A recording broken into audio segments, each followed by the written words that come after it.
신축년 청명일에 사촌들과 함께 연산군 이마리 이마산 450고지에 7분 응선에 자리한 증조부모의 묘역을 찾았습니다. 험한 길을 올랐지만 오르는 길에 힘이 들어 생기가 예전 같지가 않았습니다. 한숨을 돌리면서 사촌들과 담화하며 주위를 둘러보니 오랜만에 와도 낯익은 풍경입니다.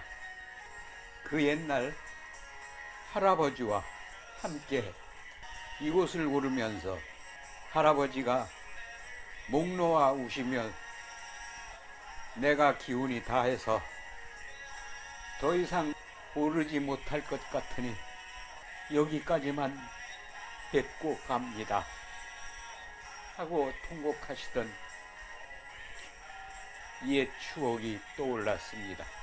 주위를 살펴보니 좌청룡에 근사한 소나무 하나가 전체 묘역을 진두지휘하는 형상입니다. 좌양의 혀를 보니 좌왕향으로 을, 정, 신계를 양간으로 해서 장생법이 왕이 되는 것으로 우선 용의 좌선수가 분명합니다. 연산의 이마산을 지금 보고 계십니다. 온산 천지에 진달래와 벚꽃이 아주 만발하고 있습니다. 김동영 할아버지가 쓰신 시가 있는데 춘산에 불이 나니 다 못 핀 꽃 다 붙는다 라는 말이 실감납니다. 성묘를 마치고 내려오는 길에 산에서 생존하는 오동나무 한 그루를 발견하였습니다. 그야말로 감동 그 자체였습니다. 피로감이 한꺼번에 싹 달아나고 신기함의 한시로 적습니다. 봉황 고비 오불좌 생기 아기 집대성.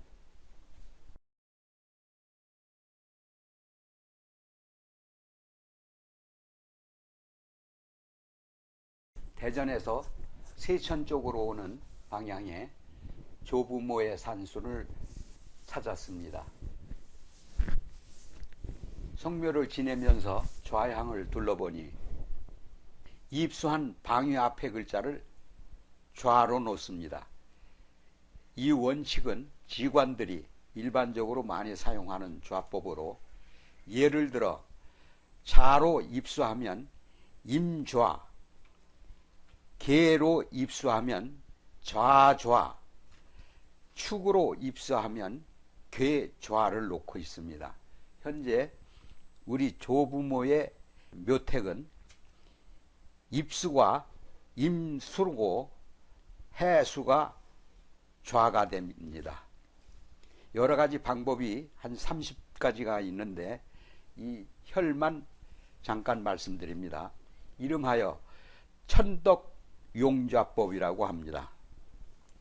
사람이 죽어 묘를 쓸 때 시신의 머리가 있는 쪽을 좌라 하고 다리가 있는 쪽을 향이라고 하는데 지리이기법에는 이 향법이 매우 중요하므로 주체를 삼습니다. 좌법은 몇 가지 원칙이 있습니다.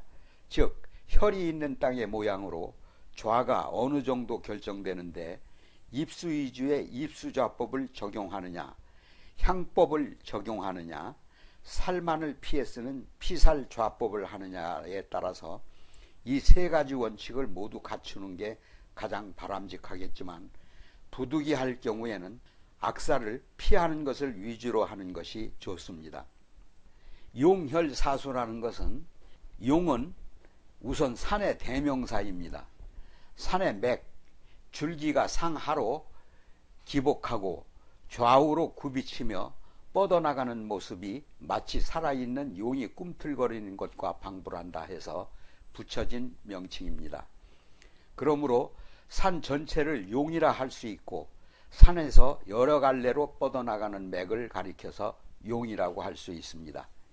용은 인체에 있어서 피를 보급해주는 혈관과 같으므로 혈관이 끊기면 피를 보급해주지 못하여 사람이 죽는 것 같이 용이 끊기면 산의 생기가 혈까지 보급을 못하므로 아무리 혈성이 아름답게 보여도 쓸데없는 혈이 되고 맙니다. 그래서 용법에서 생용, 사룡을 구분하고 강용, 양용을 구분해서 기가 생광된 용 아래에 혈을 찾아 정하는 것입니다. 용의 기가 허약하거나 살을 띠거나 아니면 병들었거나 죽어 있으면 혈이 맺지 못하므로 버려야 하는데 모르고 안정하면 자손에게 흉화가 미칩니다. 용은 끊기지 않아야 하고 위에서 아래로 기복하고 좌우로 꿈틀대고 가는 곳마다 이음마디가 있으며 위에서 내려오는 기가 왕성해서 생기발랄한 모습이면 생룡이며 왕룡이 되겠습니다. 혈은 두 가지 의미로 생각할 수 있습니다.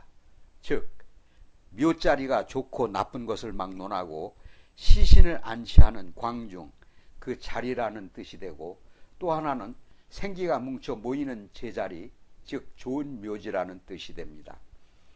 혈에는 진가가 있는데 진용 아래에 생기가 모이는 곳을 진혈이라고 하고, 가룡 아래에 생기가 모이지 않는 곳을 가혈이라고 합니다.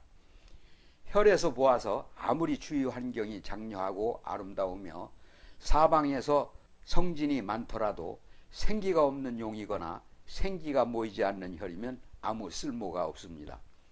혈이란 무덤의 광중자리 바로 그곳을 말합니다.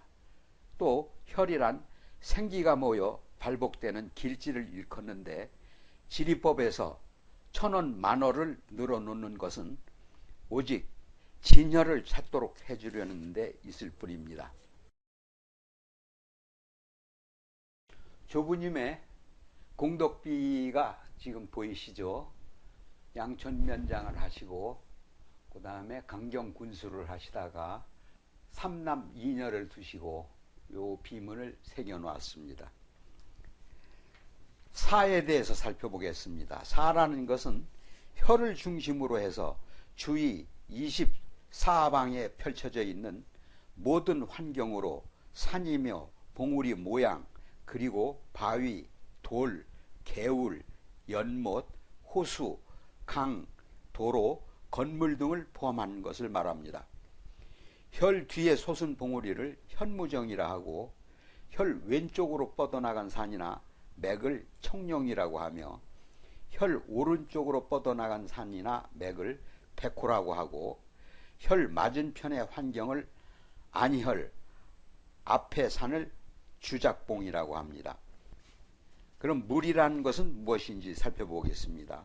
물은 자체로 그것이 생명수로서 지리법에서는 물은 그 의미가 좀 다릅니다. 실제로 있는 물은 당연히 수가 되지만 물이 흐르지 않는 개울, 물이 고여있지 않는 웅덩이까지도 물로 표현됩니다. 심지어 물이 없는 산이나 평지에서는 1촌만 높아도 산이고 1촌만 낮아도 물이 된다는 원칙에 따라서 오목한 부분, 그래서 즉 물을 부어 흘러갈 수 있는 지형이면 모두 물이라 할 수 있습니다.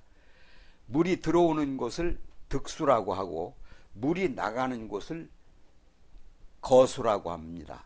큰아버님 묘소에서 사촌과 함께 기념 촬영을 했습니다. 이 자리가 바로 장군혈의 자리입니다. 6.25 때 상당한 전공을 세우시고 장군을 하셨던 분이십니다. 시청자 여러분께 소개합니다. 혈을 정하는 원칙은 간단히 설명하기 어렵지만 여기에서 가장 명확하고 이해하기 쉬운 것만을 소개합니다. 4대 성혈이라고 있는데요. 4대 성혈이란 와, 겸, 유, 돌, 사상혈로서 혈형 4대격이라고도 합니다. 용이 살아 내려온 맥 밑에 진혈이 맺는 증거이므로 이곳에 혈을 정해야 합니다. 혈은 와혈, 겸혈, 유혈, 도혈이 있는데 와혈이 가장 좋은 혈을 말합니다. 그러니까 진혈은 장군이 나는 자리를 말합니다. 진군의 신방으로 모셔져 있기 때문에 상당히 좋습니다. 그리고 문인들이 많이 나오고 박사들이 많이 나오는 그런 혈에 묻혀져 계십니다. 성묘를 하고 와서 혈을 한번 좀 쭉 살펴보고 컴퓨터에다가 입력하고 있었습니다. 그야말로 대협곡의 바위에서 새 생명을 싹 틔운 소나무를 보고 계십니다.